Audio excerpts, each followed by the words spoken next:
Thank you, Madam Speaker. And it's always a pleasure to rise in this place to participate in debate, particularly when the official opposition has the opportunity to apply serious scrutiny to legislation that asks Parliament to hand broad authority away from itself and to the executive.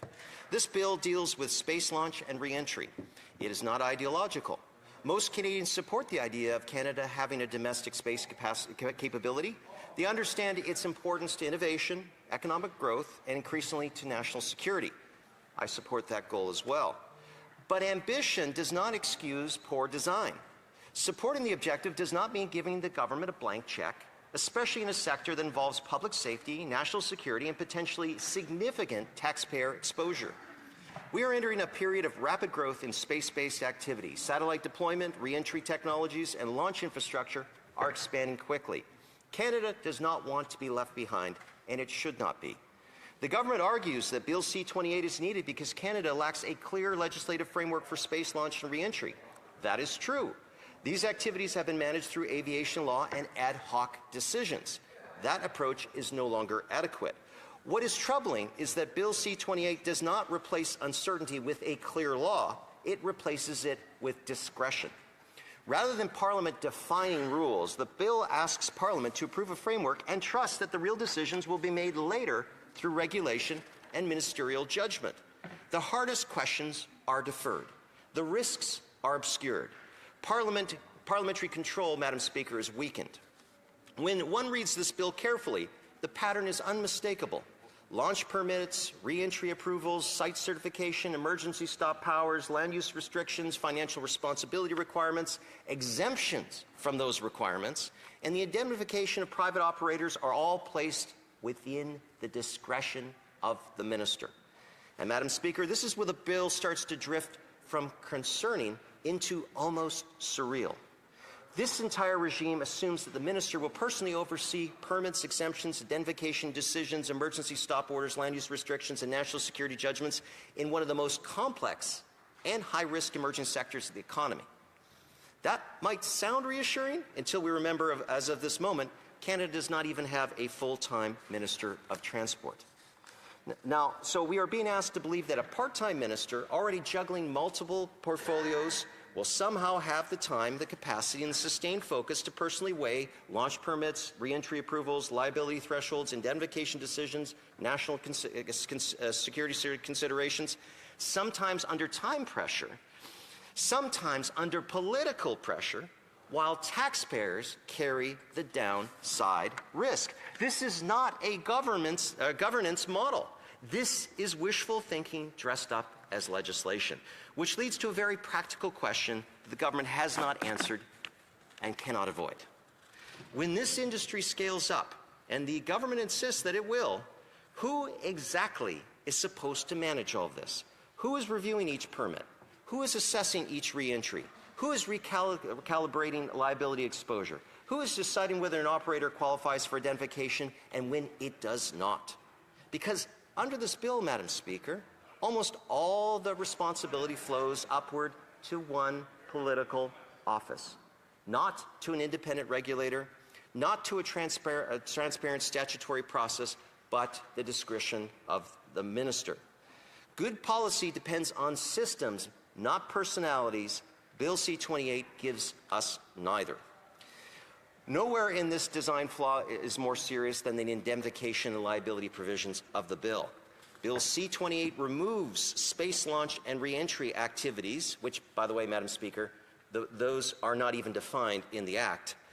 They take those activities from normal aviation insurance framework and replaces them with a new concept called financial responsibility. Parliament is not told what those minimum levels will be.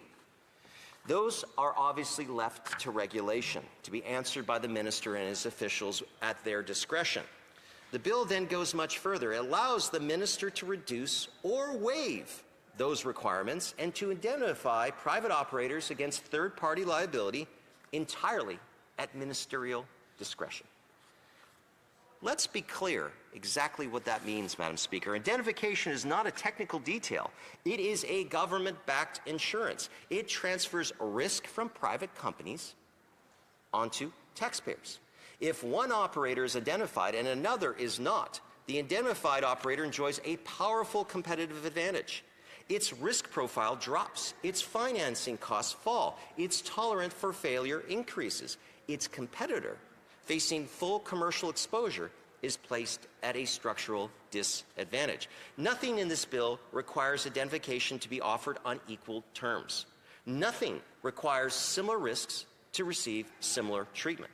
Nothing requires advanced disclosure to Parliament. Nothing requires public reporting afterwards. This is not flexibility. That is state-authorized market distortion. And the political consequences of that structure, Madam Speaker, are enormous. We already have a company operating in this space that has demonstrated financial instability and operational uncertainty. Under Bill C-28, the same company could benefit enormously if indemnification is loosened, or be severely harmed if that protection is tightened or withdrawn. In either case, the impact would be dramatic. But the decision would not be governed by rules set by Parliament. It would be by the politics of the day, Madam Speaker.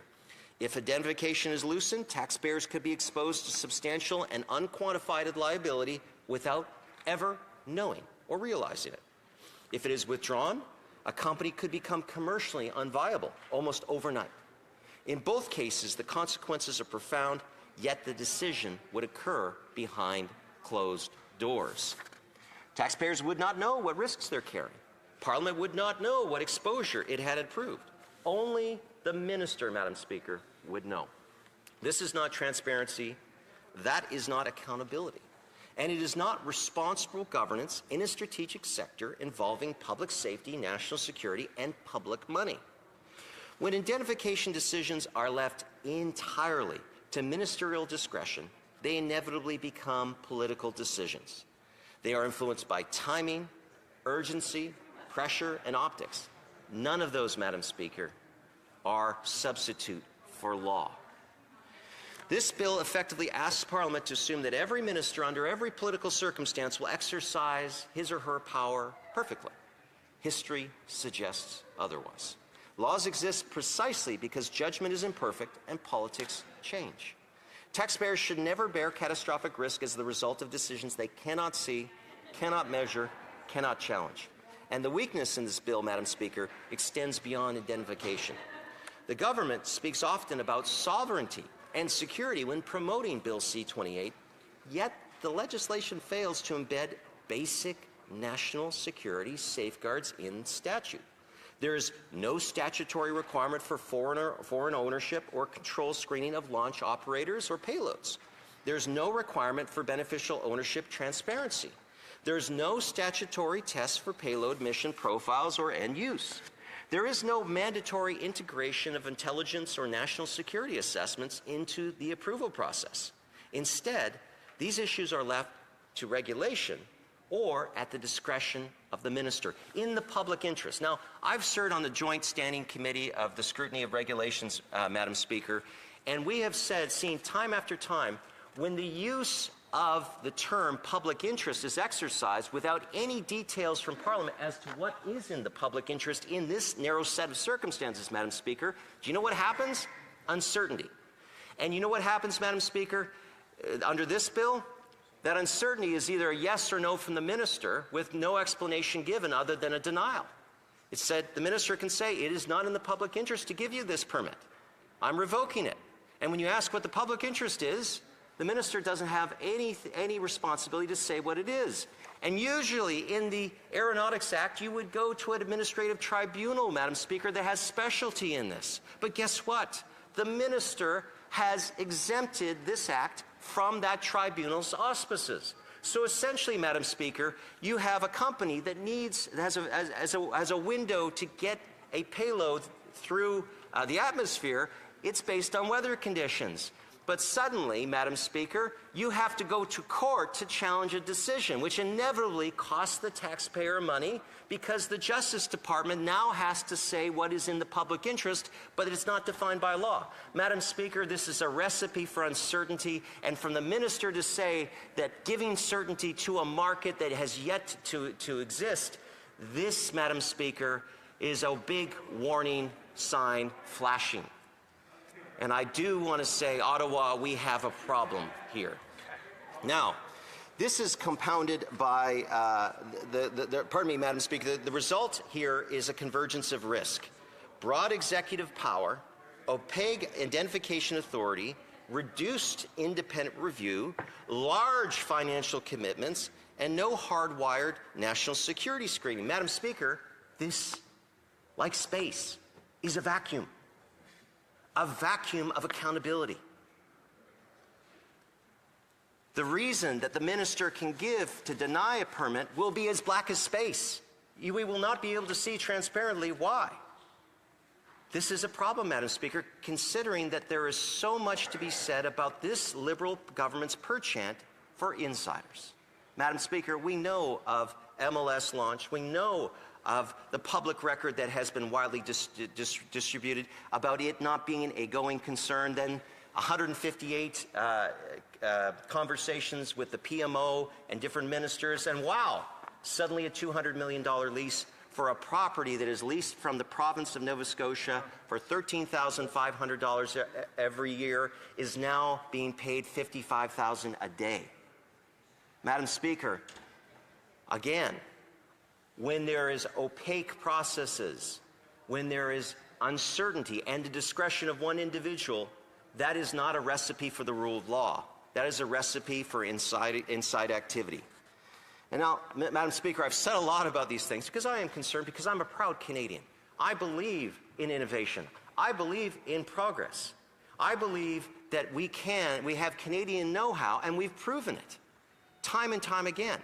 But again, Madam Speaker, this is not a bill for our times. This is a bill for insiders. And let me be very clear, I have not been speaking about Canadian space launch capacity. It's an argument, Madam Speaker, against governing it badly. Canada needs domestic launch and re-entry infrastructure. I'm sure we all can agree on that. We also need clear, predictable, and competitive rules. Or else, Madam Speaker, we're only going to track businesses that we will end up identifying, and we won't innovate because there won't be a sphere of competition that drives innovation, that reduces costs, that sees new ways, new approaches come forward. Because, Madam Speaker, under this Act, there would not be the incentive to do so. It's more incentive to get a better lobbyist than it is to get a better rocket. And, Madam Speaker, that's not the rocket fuel that this industry needs or wants.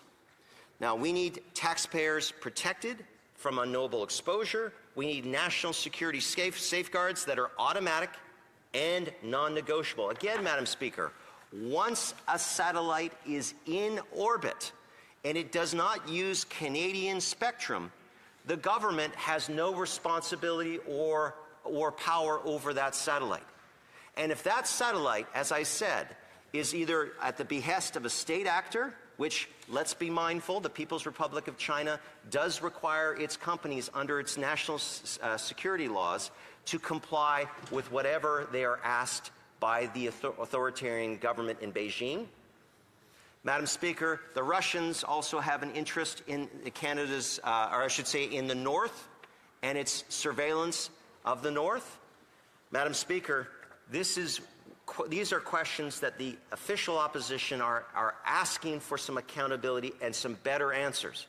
But what I heard today from the minister in his responses to me on national security and identification, it's either clear he hasn't done the work or he is silent on purpose. Now, Madam Speaker, we need a parliament, not a minister, setting the rules for this space. We do not need legislation that privatizes reward, that nationalizes risk, and leaves Canadians in the dark.